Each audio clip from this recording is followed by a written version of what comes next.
आपण फिटनेस जर्नीवरती आहे म्हणून डाएट फॉलो करतो आहे, किंवा आपण डायबिटिक आहे आणि डाएट फॉलो करतो आहे फिटनेस जर्नीवरती, याचा अर्थ आपण हॉटेलमध्ये जाऊन काही खाऊ शकत नाही असं अजिबात नाही आहे. आपल्याकडं हॉटेलमध्ये देखील बरेचसे ऑप्शन्स असतात, बरेचसे हेल्दी ऑप्शन्स असतात. आपण सोशल आहे आणि आपल्याला बरेचसे लग्न समारंभ पण अटेंड करावे लागतात, आपल्याला लोकांबरोबर जेवण करायला जावं लागतं बाहेर. याचा अर्थ सगळं काय आपलं बाहेरचं सोशल लाईफ संपलं असं अजिबात नाही आहे.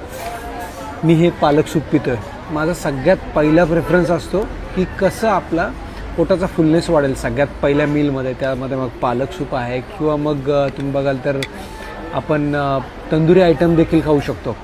आणि तंदुरी आयटममध्ये मग आपण त्यांना सांगू शकतो की मला त्यात बटर नका टाकू किंवा तेल नका टाकू, त्याला जास्त तेल फ्राईड नको आहेत गोष्टी.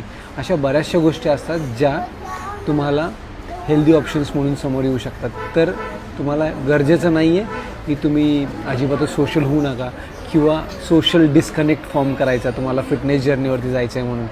तर हे पालक जे सूप आहे, डायबिटिक असाल तर डेफिनेटली तुमचा पहिला प्रेफरन्स असला पाहिजे की कसं तुम्ही तुमच्या डाएटमधून तुम्हाला जो फायबरची रिक्वायरमेंट आहे ती पूर्ण करता आली पाहिजे.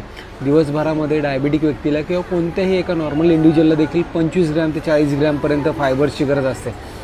तर पालक सूप, सॅलड आहे, आता इथं दह्याचं हे सॅलड आहे, आणि त्याच्यानंतर मी बघेन की रोटी खायची असेल तर तंदूर रोटी खाईन मी, आणि त्याच्याबरोबर मग तंदूरमधले अजून बरेचसे ऑप्शन्स असतील तर तेही मी चूज करू शकतो.